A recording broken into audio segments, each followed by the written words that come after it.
Praise the lord. మన ప్రభువును ప్రియ రక్షకుడైన దేవుని నామమున మీ అందరికీ కూడా శుభములను తెలియచేస్తూ ఉన్నాను.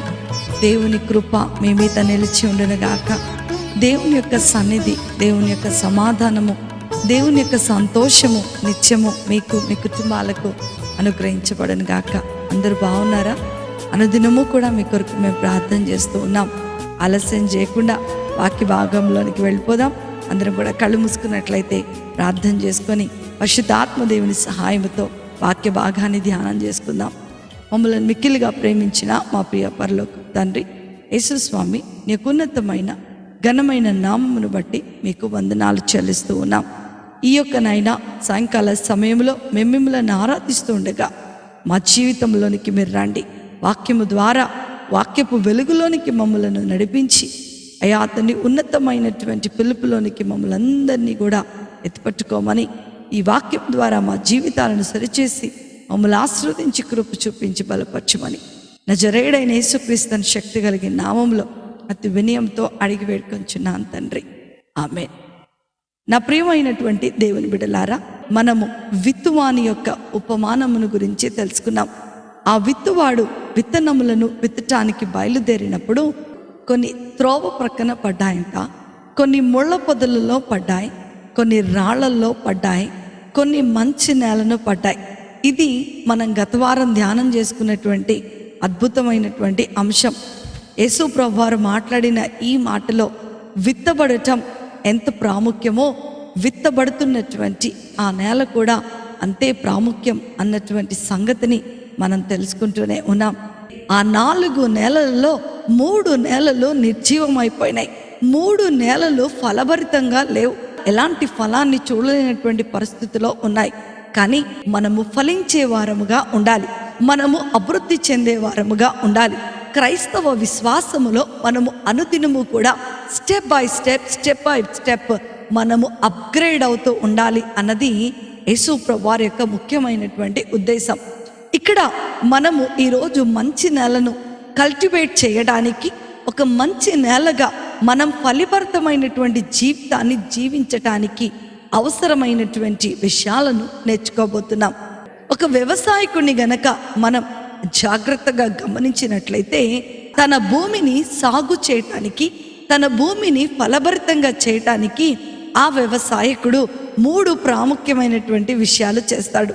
అందులో మొదటిది ఆ యొక్క సాయిల్ని మెత్తగా లూజ్గా చేస్తాడు. He will make that soil soften. అదేం చేస్తాడంట, గట్టిగా ఉన్నటువంటి ఆ నేలను, గట్టిగా అయిపోయినటువంటి ఆ యొక్క మట్టిని దున్ని తవ్వి దానిని వదులుగా చేస్తాడు.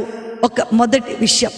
రెండో విషయం ఏంటి అని మనం చూస్తే, ఆ రైతు వదులుగా చేసినటువంటి ఆ మట్టిలో అందులో అనేకమైనటువంటి రాళ్ళు, అనేకమైనటువంటి చెత్త, ఎందుకు పనికిరానటువంటి గడ్డి, మొలవ లేకుండా నిర్జీవం అయిపోయినటువంటి ప్రతి దానిని కూడా తీసి పక్కన పడేసి మూడవ ప్రక్రియ చేస్తాడు. ఇక చివరి ప్రక్రియ ఏం చేస్తాడంటే, చక్కగా ఫెర్టిలైజర్స్తో ఆ మట్టిని సిద్ధం చేస్తూ ఉంటాడు. ఆ మట్టిని వదులు చేసినప్పుడు అప్పుడు ఆ భూమిని చక్కగా దున్ని విత్తనాన్ని వేస్తాడు. ఎందుకంటే 100 ఫలములోనికి మనం వెళ్ళాలి అనంటే ఆ విత్తనము కరెక్ట్ ప్లేస్లో నాటబడాలి, కరెక్ట్ పొజిషన్లో నాటబడాలి. ఆ విత్తనాన్ని ఫలించటానికి కావలసినటువంటి సమస్త వనరులు కూడా అందించబడాలి. మన ఆత్మీయమైన జీవితంలో కూడా ఇది చాలా చాలా ప్రాముఖ్యమైనదే. నిజమైనటువంటి వ్యవసాయకుడు నీ జీవితాన్ని సాగు చేయాలని, ఎండిపోయిన నీ బ్రతుకును, మోడు బారిపోతున్న మన జీవితాలను చిగురింప చేయాలని, ఫలభరితముగా చేయాలని, తద్వారా ఆయన మహిమ పొందుకోవాలని ఆయన ఆశపడుతూ ఉన్నాడు. ఏదో ఆషామాషిగా నేను రక్తం కార్చేశాను, నేను నీతిమంతులుగా వీన్ని చేసేసాను కాబట్టి నా పని అయిపోయింది అని అనుకోవట్లేదు. కానీ దేవుడు ఏమనుకుంటున్నాడో తెలుసా? నీవు నేను ఫలభరితమైన జీవితాన్ని కలిగి ఉండాలి. నీ ఫలభరితమైన జీవితము ద్వారా ఆయన మహిమ పొందుకోవాలి అని ఆయన ఆశపడుతున్నట్లుగా యోహాను సువార్త 15వ అధ్యాయము 8వ వచనంలో మనం చూసుకుంటూ ఉన్నాం. అయితే రైతు అవలంబించేటువంటి ఆ మొదటి పద్ధతి ఏంటి అనంటే, సాఫ్టనింగ్ ద సాయిల్. ఆ యొక్క నేలను ఏం చేస్తున్నాడంట, వదులుగా చేస్తూ ఉన్నాడు. ఆ నేల ఎలా ఉంది? గట్టిగా ఉంది, అది సాగు చేయటానికి అనుకూలంగా లేనటువంటి పరిస్థితిలో ఉంది. అది ఎంత పరిస్థితిలో ఉన్నా సరే రైతు ఏం చేస్తున్నాడు? వ్యవసాయకుడైనటువంటి యేసు ప్రభువారు కూడా మన జీవితాలను విత్తనము నాటడానికి యోగ్యమైనటువంటి నేలగా ప్రభు నీకు నాకు మార్చేస్తున్నాడు. అందుకనే మనందరం కూడా ఇర్మియా గ్రంథము 4వ అధ్యాయం 3వ వచనంలో మనం చదువుకుంటే, యూదా వారికిని యెరూషలేము నివాసులకును యెహోవా ఇలాగు సెలవిచ్చుచున్నాడు, ముళ్ళ పొదలలో విత్తనములు చల్లక మీ బీడు పొలములను దున్నుడి. హల్లెలూయా. నా ప్రియమైన దేవుని బిడ్డలారా, వ్యవసాయకుడైనటువంటి యేసు ప్రభువారు ఏం చేస్తున్నాడంట? దున్నుతూ ఉన్నాడు. ఆయన ప్లౌతో ఏం చేస్తున్నాడు? తవ్వుతూ ఉన్నాడు. గట్టిగా అయిపోయినటువంటి మరి విత్తనము నాటడానికి యోగ్యంగా లేనటువంటి, అనుకూలముగా లేనటువంటి ఆ నేలను ఏం చేస్తున్నాడంట? ఆయన దున్నుతూ ఉన్నాడు. ఆయన ఎలా దున్నుతాడు? మానవుని యొక్క జీవితము చాలా మొద్దుబారిపోయినట్టు పరిస్థితిలోనికి వెళ్ళిపోయింది. అందుకనే ఎహెజ్కేలు గ్రంథము 36వ అధ్యాయము 26వ వచనంలో మనం చూసుకున్నట్లయితే, నూతన హృదయమును మీకు ఇచ్చేదను, నూతన స్వభావమును మీకు కలగ చేసేదను, రాతి గుండెను మీలో నుండి తీసివేసి మాంసపు గుండెను మీకు ఇచ్చేదను. మానవుని హృదయం ఎలా అయిపోయిందంట? ఫలభరితమైన జీవితాన్ని అనుభవించలేని పరిస్థితిలో ఉంటున్నారు. ఎందుకో తెలుసా? వారి హృదయాలు ఏమైపోయినాయంట? రాతి గుండెగా మారిపోయినాయంట. దేవుని వాక్యం వింటున్నారు కానీ వాక్యానికి ప్రతిస్పందించలేనటువంటి జీవితాలు ఉంటున్నాయి. కానీ నీవు మంచి నేలగా మార్చివేయబడాలి అనంటే దేవుడు ఖచ్చితంగా నిన్ను దున్నాల్సిందే. దేవుడు నీ రాతి హృదయాన్ని బద్దలు కొట్టాల్సిందే. మోడుబారిపోయిన నీ బ్రతుకును వదులు చేయాల్సిందే అని ఇక్కడ మనం చూస్తూ ఉన్నాం. నా ప్రియమైన దేవుని బిడ్డలారా, ప్రతి ఒక్కరూ ఫలించాలని ఆశపడుతూ ఉంటారు. ప్రతి ఒక్కరూ 100 ఫలమును అనుభవించాలని ఆశపడుతూ ఉంటారు. అందుకనే ఆ ప్రశ్నకు సొల్యూషన్గా ప్రభు ఈరోజు నీతో నాతో మాట్లాడుతున్నాడు. నేను నిన్ను దున్నుతున్నాను, నీ రాతి హృదయమును మాంసపు గుండెగా మార్చివేస్తున్నాను అని దేవుడు మాట్లాడుతూ ఉన్నాడు. నా ప్రియమైన దేవుని బిడ్డలారా, మన హృదయాన్ని అనేక విధాలుగా ప్రభువు సాఫ్ట్ చేస్తాడంట. మన యొక్క జీవితాన్ని అనేక విధాలుగా తనకు అనుకూలముగా మార్చుకుంటాడు అని దేవుని యొక్క వాక్యము సెలవిస్తూ ఉంది. అందులో మొదటి కనుక మనం చూస్తున్నట్లయితే కేవలము కృపయు కేవలము దేవుని ప్రేమ చేత మన జీవితాలను కడుతూ ఉన్నాడు. ఆయన ప్రేమ అనే ఆయుధాన్ని, కృప అనే ఆయుధాన్ని వాడుతూ మొద్దుబారిపోయినటువంటి రాతి గుండెలాగా మారిపోయినటువంటి, వాక్యానికి స్పందించలేకుండా ఫలభరితమైన జీవితాన్ని అనుభవించలేకుండా ఉన్నటువంటి మన జీవితాలను సరిచేయటానికి ఆయన ఏం ఆయుధం వాడుతున్నాడండి? ప్రేమ అనేటువంటి ఆయుధం. నీవు నీతిమంతుడు అని కాదు, నువ్వు ఫలభరితమైన జీవితాన్ని జీవిస్తున్నావని కాదు, నీ నేల మంచి నేల అని కాదు, కానీ దేవుడు కేవలము ఆయన కృప వలనే నీ జీవితాన్ని బాగు చేస్తున్నాడు అని ఇక్కడ రాయబడుతూ ఉంది. రెండో విషయాన్ని గనక మనం యోహాను సువార్తలో మనం చూస్తూ ఉన్నట్లయితే, పరిశుద్ధాత్మ దేవుడు ఒక అద్భుతమైనటువంటి కార్యాలను మనకు బోధిస్తూ ఉన్నాడు. నీ మీద నేరస్థాపన చేయకోకుండా నీ మీద వేయబడుతున్నటువంటి ఆ నేరమును తీసివేసి, నీ మీద మోపబడుతున్న ఆ భారాన్ని తీసివేసి, ఆయనే తనకు తానుగా బలిగా భూమి మీదకు ఆయన ఆయుధంగా వచ్చేసాడంట. యేసు ప్రభువారే నీ జీవితాన్ని బాగు చేయడానికి, యేసు ప్రభువారే మోడు బారిపోయి రాతి గుండెగా మారిపోయిన నీ జీవితాన్ని తవ్వి చదును చేయటానికి ఒక ఆయుధముగా వచ్చినట్లుగా మనం చూస్తూ ఉన్నాం. దేవుడు ప్రేమామయుడై ఉన్నాడు. ఆయన ప్రేమకు ఎవరు కూడా సాటి రారు అని ఈరోజు ఈ వాక్యం ద్వారా మనతో మాట్లాడుతూ ఉన్నాడు. నీవు ముండ్ల పొదలలో పడిన విత్తనం చూసావు, నీవు రాళ్లలో పడిన విత్తనం చూసావు, నీవు త్రోవ పక్కన పడిన విత్తనాన్ని చూసావు, నువ్వు మంచి నేలలో పడిన విత్తనాన్ని కూడా చూసావు. కానీ ప్రభు ఏమంటున్నాడో తెలుసా? ప్రతి నేలను నేను మంచి నేలగా మార్చగలను. ప్రతి నేలను ఎవడైతే నా యొద్దకు వస్తాడో నేను ఎంత మాత్రమును వాడిని తోసివేసే దేవుడను కాను. వాడికి సమృద్ధినిచ్చి, వాడికి ఆశీర్వాదాన్నిచ్చి, వాడికి కృపనిచ్చి ముందుకు నడిపించే దేవుడను అని ఆయన చెప్తూ ఉన్నాడు. ఈరోజు నీవు అనుకుంటున్నావేమో, అయ్యో నాకు కూడా నూరంతల ఫలము కావాలి, నేను కూడా ఆశీర్వాదంగా ఉండాలి, నేను కూడా ప్రభువులో ఎదగాలి, నేను కూడా నా ఆత్మీయమైన జీవితాన్ని కట్టుకోవాలి, నేను ఫలించుట ద్వారా పరలోకంలో దేవుని సింహాసనం ఎదుట ఆయనకు మహిమ కలుగుతుంది. కానీ ఈ లోకాన్ని నేను జయించలేకపోతున్నాను, నేను ఫలభరితమైన జీవితాన్ని జీవించలేకపోతున్నాను. ఎన్ని వాక్యాలు వింటున్నాను, వాక్యం విన్నప్పుడు నా హృదయం చాలా ఉప్పొంగిపోతుంది. కానీ ఎందుకనో ఈ బలహీనతను విడిచిపెట్టలేకపోతున్నాను, ఈ పరిస్థితులను విడిచిపెట్టలేకపోతున్నానని నువ్వు అనుకుంటున్నావేమో. నా ప్రియమైన సహోదరి సహోదరుడా, ఈరోజు నీ భూమిని చదును గల భూమిగా చేయబోతున్నాడు ఆయన. ఈరోజు నీ భూమిని ఫలభరితమైనటువంటి జీవితముగా నీ జీవితాన్ని మార్చివేయబోతున్నాడు. ఇక్కడ భూమి నీ జీవితమే, ఇక్కడ భూమి, ఇక్కడ సాయిల్ నీ హృదయమే. He's going to make you a blessing to a nation. ఆయన ఫలభరితమైనటువంటి జీవితాన్ని నీకు నాకు ఈరోజు అనుగ్రహించబోతున్నాడు.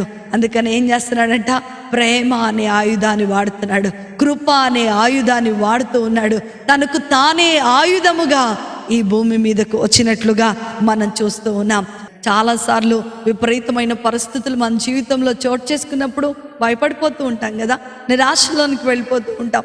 ఎందుకు ప్రభా నా జీవితంలోనికి ఇది నువ్వు అనుమతించావు అని మనం కృంగిపోతూ ఉంటాం. కానీ నీవు ఫలించటానికే ప్రభు ఆశపడుతున్నాడని ఈరోజు ఈ వాక్యం ద్వారా నీతో నాతో మాట్లాడుతూ ఉన్నాడు.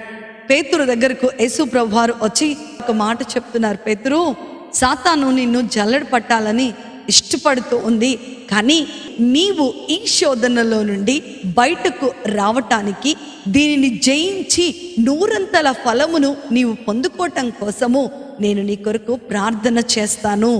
నీవు ఫలించిన తర్వాత నీలాంటి సహోదరులను, అనేకులను ఫలభరితమైన జీవితంలోనికి నువ్వు తీసుకొని రావాలి అని యేసు ప్రభువారు చెప్పారు. చాలాసార్లు హార్డ్ టైమ్స్, భయంకరమైన పరిస్థితులు, కష్ట సమయాలు మన జీవితంలోకి వచ్చినప్పుడు దేవుడు మనల్ని విడిచిపెట్టేశాడేమో అన్నటువంటి ఫీలింగ్ మనకి వచ్చేస్తూ ఉంటుంది. కానీ ఫ్యాక్ట్ ఏంటంటే దేవుడు ఏ మానవుని కూడా విడిచిపెట్టాడు. నీ కొరకు ప్రార్థించే వారు ఎవరు లేకపోయినా సరే నీవు ఫలించాలని, నీ భూమి చదును చేయబడాలని, నీ పరిస్థితులనే నీకు దేవుడు ఒక గుణపాఠాలుగా, ఒక ఫెర్టిలైజర్గా వాడుతున్నట్లుగా మనం చూస్తూ ఉన్నాం. పేతురు ఏం చేస్తాడండి, నేను పడిపోయాడా, దేవుడు నన్ను విడిచిపెట్టేశాడులే అనుకున్నాడా? అలా అనుకోలేదు. పదే పదే పదే పదే పదే పదే ప్రభు పాదముల యొద్దకు వస్తూ ప్రార్థన చేస్తూ మొండుబారిపోయినటువంటి రాతి హృదయమైనటువంటి పేతురు జీవితము, కోపముతో ఉన్నటువంటి పేతురు జీవితము, యేసు ప్రభు వారు ఎవరో నాకు తెలియదని అబద్ధమాడినటువంటి పేతురు జీవితాన్ని పదే పదే పదే పదే ప్రభు పాదముల యొద్ద సమర్పించుకుంటూ వచ్చాడంట. ఒకానొక దినం వచ్చింది, ఈ యొక్క సాయిల్ ఏమైపోయింది, ఈ నేల నూరంతల ఫలము అనుభవించేసింది. పేతురు ఒక్క ప్రసంగంలోనే 3,000 మంది రక్షణ పొందుకున్నట్లుగా మనం అనేకమైన వాక్యాలు వింటూనే ఉన్నాం. నా ప్రియమైన దేవుని బిడ్డలారా, మొదట ఆయన ఏం చేస్తున్నాడో తెలుసా? భూమిని సిద్ధం చేస్తూ ఉన్నాడు. ఆ యొక్క మట్టిని వదులుగా చేస్తూ ఉన్నాడు, ఆ మట్టిని తవ్వుతూ ఉన్నాడు, ఆ మట్టిని దున్నుతూ ఉన్నాడు. ఎందుకనంటే అది పంటకు యోగ్యమైనటువంటి నేలగా మార్చివేయబడాలని ఆయన ఆశపడుతూ ఉన్నాడు. కృప అనే ఆయుధాన్ని, ప్రేమ అనే ఆయుధాన్ని, ఆయన యేసు ప్రభువారు అనే ఆయుధాన్ని, ఆయన ప్రార్థన అనే ఆయుధాన్ని, పరిస్థితులనే ఆయుధాన్ని నీ కొరకు ఆయన వాడుతూ ఉన్నాడు. అందుకనే నా ప్రియమైన దేవుని బిడ్డ, నీ జీవితాన్ని గనక ప్రభు చేతిలో పెట్టేసినట్లయితే నిన్ను ప్రభు ఫలభరితముగా మార్చివేయబోతున్నాడు. మంచి నేలలో పడిన విత్తనముగా నీవు ఉండబోతున్నావు, మంచి నేలగా ఉండబోతున్నావు. ఎప్పుడైతే ఈ మంచి నేలగా నువ్వు మార్చివేయబడతావో, ఈ వాక్యం అనే విత్తనము నీలో విత్తబడుతూ ఉంటుందో, నీవు మహా అభివృద్ధి చెందుతావని దేవుడు ఈరోజు నీతో నాతో మాట్లాడుతూ ఉన్నాడు. రెండో విషయాన్ని మనం ఇక్కడ చూస్తున్నట్లయితే ఏం చేస్తున్నాడంట, పాతదైనటువంటి మట్టిని తీసి పారవేస్తారంట. రైతులు ఏం చేస్తారండి, పైన మట్టి, డెడ్ అయిపోయినటువంటి మట్టిని they throw away all the soil, they throw away all the old soil. నా ప్రియమైన దేవుని బిడ్డలారా, మనము ఫలభరితముగా ఫలించేటువంటి ఫర్టైల్ సాయిల్గా మనం ఉండాలి అనంటే, అద్భుతమైనటువంటి పంటనిచ్చేటువంటి ఆశీర్వాదకరమైనటువంటి ఫలముగా నేలగా నువ్వు ఉండాలి అనంటే, మొదట ఏం చేయాలి? నువ్వు దున్నబడాలి. రెండవది ఏం చేస్తున్నాడంట, పాతదైన దానిని మరి తీసి పక్కన పాడేయాలి. అబ్రహాముతో దేవుడు చెప్పాడంట, నీవు నీ యొక్క తండ్రి ఇంటిని విడిచిరా, నేను నిన్ను ఆశీర్వదిస్తాను అని. ఎందుకు? నేను జీవము గల దేవుడను, నేను సజీవుడైన దేవుడను, కాబట్టి నువ్వు విడిచిరా, నేను నిన్ను ఆశీర్వదిస్తాను అని చెప్పాడు. ఇక్కడ మనం చూసుకున్నట్లయితే మన పాత జీవితాన్ని విడిచిపెట్టే వారముగా మనం ఉండాలి. అందుకనే గలతీలకు రాసినటువంటి పత్రిక 5వ అధ్యాయము 24వ వచనంలో మనం చదువుకున్నట్లయితే, మనము ఆత్మను అనుసరించి జీవించు వారమైతిమా, ఆత్మను అనుసరించి క్రమముగా నడుచుకొందుము. హల్లెలూయా. ఏం చేయాలంట? మనము జీవించే వారముగా మనము ఉండాలి. మన జీవితంలో పాతమైనటువంటి సమస్తమైన అలవాట్లను తీసి పక్కన పడేసే వారముగా ఉండాలి.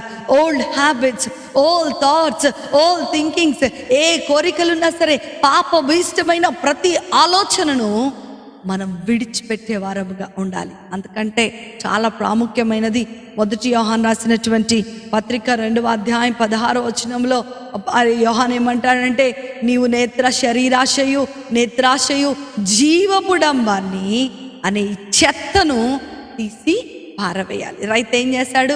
చక్కగా మట్టిని వదిలేసిన తర్వాత పాతదైనటువంటి మట్టి అంతా కూడా తీసి పక్కన పడేస్తూ ఉన్నాడు.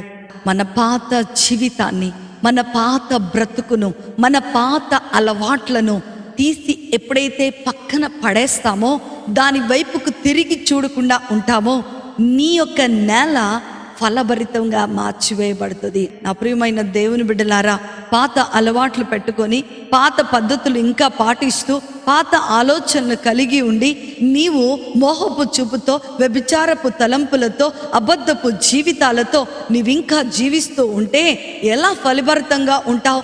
అందుకనే అపోస్తలుడైనటువంటి పౌలు 2 కొరింథీయులకు రాసినటువంటి పత్రిక 5వ అధ్యాయము 17వ వచనములో అంటాడు, ఎవడైనను క్రీస్తు నందు ఉన్న ఎడల వాడు నూతన సృష్టి, పాతవి గతించెను, సమస్తము క్రొత్తవి ఆయను.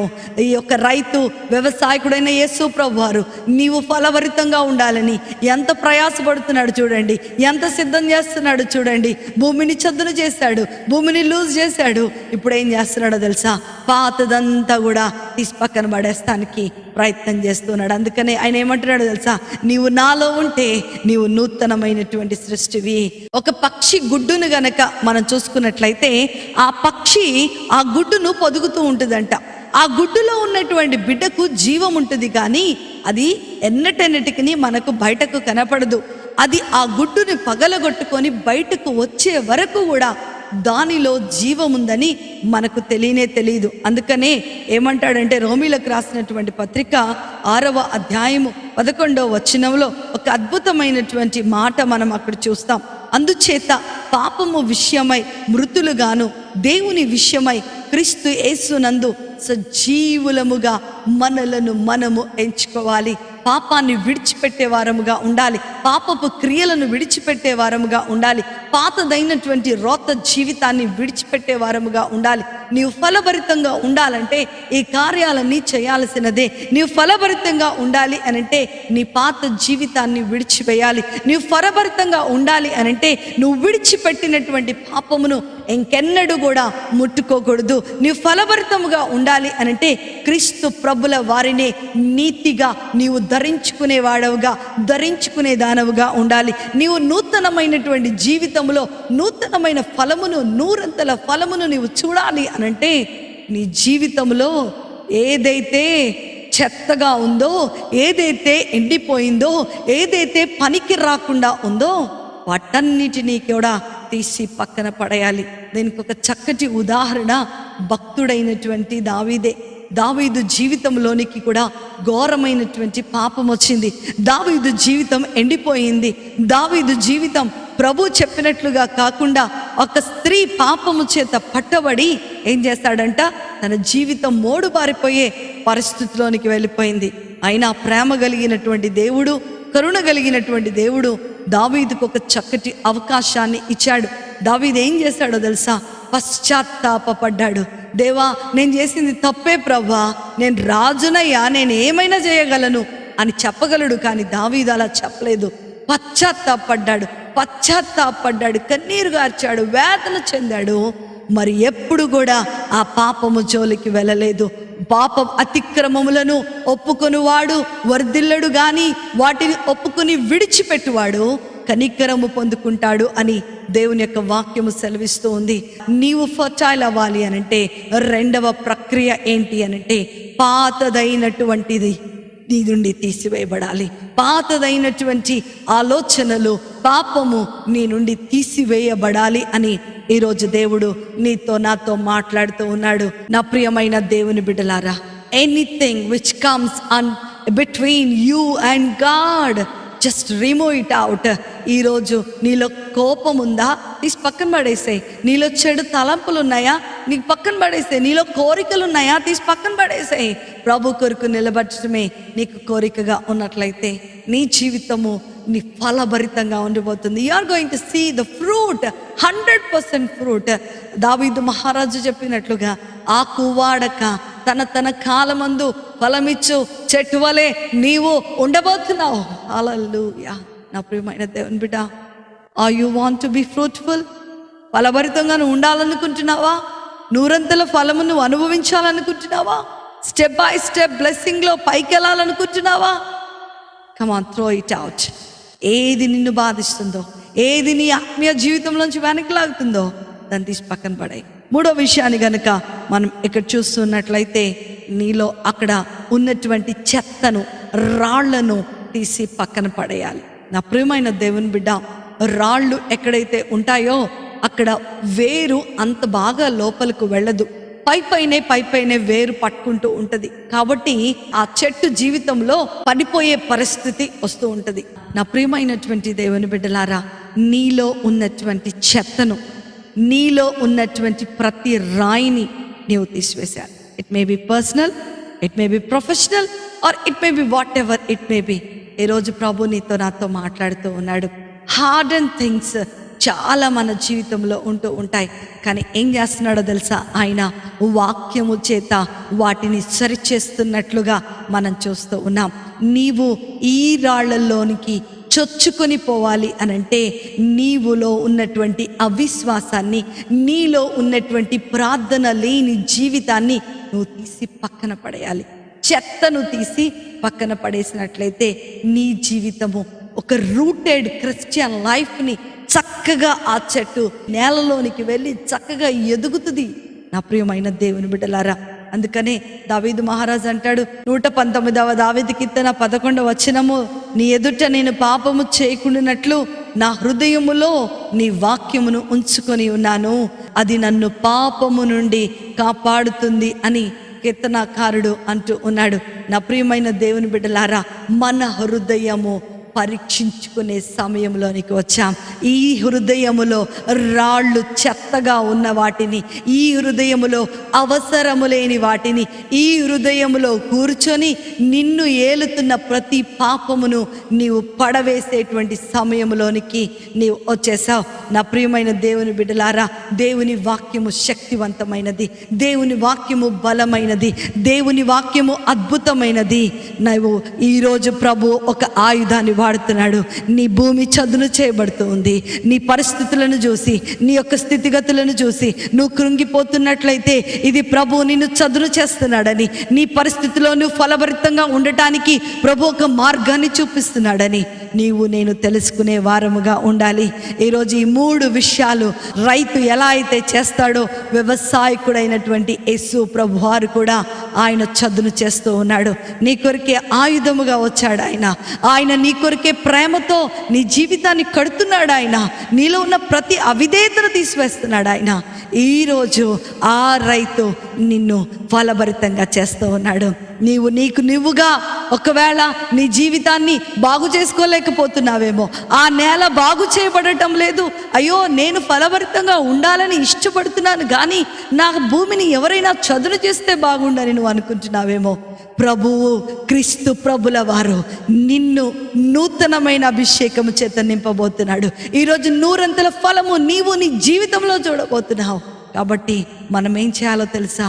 దావీదు మహారాజులాగా ఎల్లప్పుడూ కూడా దేవుని సన్నిధానములో స్తుతించే వారముగా ఉండాలి, దేవునిని ఆరాధించే వారముగా ఉండాలి. అనుదినము ఈ వాక్యము చేత మన జీవితాలను తవ్వుకుంటూ ఉండాలి, దున్నుకుంటూ ఉండాలి, పగలగొట్టుకుంటూ ఉండాలి. దేవుడు ఒకవేళ పరిస్థితుల చేత నిన్ను పగలగొడుతున్నట్లయితే విశ్వాసముతో, ప్రార్థనతో ప్రభువా నాకు సహాయము చేయని పేతురు వలె ప్రార్థించగలిగినట్లయితే ప్రభు ఏమంటున్నాడో తెలుసా? ఈరోజు బలా నమ్మకమైన మంచి దాసుడా, నీకు నేను 100 ఫలమునిస్తున్నాను. యోసేపు జీవితాన్ని గనుక మనం చూస్తున్నట్లయితే భయంకరమైన హార్డ్ టైమ్స్ యోసేపు జీవితంలోనికి వచ్చాయి. దేవుడు ప్యాలెస్ని చూపించాడు, కానీ తన మార్గాన్ని చూపించలేదు. ఎన్నో గుంటలు వచ్చాయి, ఎన్నో కష్టాలు వచ్చాయి, ఎన్నో అవమానాలు వచ్చాయి, ఎన్నో దెబ్బలు తన జీవితంలో చూసుకుంటూ వచ్చాడు. ఏ పరిస్థితి కూడా బాగోలేదు. అలాంటి సమయంలో నూతనమైన ఫలభరితమైన జీవితము కొరకు పాతదైనటువంటి దాన్ని విడిచిపెట్టాడు. తన భూమిని ఎప్పటికప్పుడు సాగు చేసుకోవడానికి దేవుని సహాయాన్ని అడిగాడు. ఒకానొక దినం వచ్చేసింది, my son you are going to be the governor. 13 సంవత్సరాలు వెయిట్ చేశాడంట, కానీ 10 నిమిషాలలో ప్రభు గవర్నర్ని చేసేసాడంట. ఈరోజు నువ్వు అనుకుంటున్నావేమో, నా జీవితం ఎదుగు బతుకు లేదు, చర్చికి వెళ్తున్నాను, ప్రార్థన చేస్తున్నాను, ఉద్యోగం చేస్తున్నాను, కానీ నాలో ఫలము లేదు, ఆత్మీయంలో ఎదుగుదల లేదు, నా జీవితం అంతా నిర్జీవమైపోయింది. నేను ఎప్పుడు 30 60 100 స్టెప్ బై స్టెప్ దీవించబడతాను, ఆశీర్వదించబడతాను, ఫలభరితంగా ఉంటాను, ప్రభు కొరకు జీవిస్తానని నువ్వు అనుకుంటున్నావేమో. Today God is speaking to you my dear brother and sister. దేవుడు నిన్ను సాగు చేయబోతున్నాడు, నీ జీవితాన్ని ఫలభరితంగా మార్చివేయబోతున్నాడు. నీ హృదయాన్ని ప్రభుకిస్తున్నావా? నీ హృదయాన్ని దేవుణ్ణి ఆరాధిస్తూ, దేవుని స్తోత్రాలు చెల్లిస్తూ నీ జీవితాన్ని దున్నటానికి నీ మీద అధికారం ఇస్తున్నావా? ఇస్తున్నట్లయితే నీ పాతదైన జీవితాన్ని తీసేయటమే కాదు, నీలో ఉన్న రాళ్ళన్నిటినీ తీసివేయటమే కాదు, ఆయన నిన్ను తన మహిమార్థమై నేను వాడుకోబోతున్నాడు. కాబట్టి దేనికి భయపడకు. ఒకవేళ నీ జీవక్రియలు నీలో ఉన్నట్లయితే వాటిని విడిచిపెట్టు. నూతనమైన జీవితంలోనికి నేను అడుగుపెట్టబోతున్నాం. అట్టి కృప, ధన్యత, ఆశీర్వాదము వాక్యం వింటున్న దేవుని పిల్లలైన మీ అందరికీ అనుగ్రహించబడను గాక. ఆమేన్. ప్రార్థన చేసుకుందాం. మమ్మల్ని మిక్కిలిగా ప్రేమించిన మా ప్రియ పరలోకపు తండ్రి, మీ ఘనమైన నామమును బట్టి మీకు వందనాలు. ఈ యొక్క సాయంకాల సమయంలో ఫలభరితమైనటువంటి నేలను నువ్వే ఫలభరితముగా చేయడానికి మీరు ఎలా దున్నుతారో, మీరేం చేస్తారో మేము ఈరోజు తెలుసుకున్నాం. మా జీవితాలను సంపూర్ణముగా మీ చేతులకు అప్పచెప్తున్నాం. ప్రభా, మీరు దున్నండి, మాలో ఉన్న చెడును తీసివేయండి, మాలో ఉన్న ప్రతి రాళ్లను తీసివేసి ఫలభరితమైనటువంటి భూమిగా, చదును గల భూమిగా, నూతనమైన ఫలమును అనుభవించేటువంటి భూమిగా మీరు మా జీవితాలను మార్చివేయమని నజరేయుడైన యేసుక్రీస్తుని శక్తి కలిగిన నామములో వినయంతో అడిగి పెట్టుకొంచున్నాను తండ్రి. ఆమేన్. Praise the Lord. ప్రభు మిమ్ములను మీ కుటుంబాలను దీవించునుగాక. ఈ వాక్య భాగంలో పాలిభాగస్తులైన ప్రతి బిడ్డను దేవుడు ఫలింపచేసి 100 ఫలమును, 100 ఆశీర్వాదమును ప్రభు మీకు అనుగ్రహించునుగాక. God bless you. మీ ప్రతి ప్రార్థన అవసరత మాకు తెలియచేయండి. మేము ఖచ్చితంగా మీ కొరకు ప్రార్థన చేస్తాం. దేవుడు మీ జీవితాన్ని అద్భుతం జరిగించిన పాటలలో నీ సువార్తను ప్రకటించెదను. నా మాటలలో, నా పాటలలో నీ సువార్తను ప్రకటించెదను. నీ నడచు దారి ఇరుకైనాను, నీ నిలచు చోటు లోతైనాను, నీ జాడవతో నిన్ను కొలుతును. బలపరచుము, స్థిరపరచుము, నా ప్రార్థనకు బదులియుము. బలపరచుము, స్థిరపరచుము, నా ప్రార్థనకు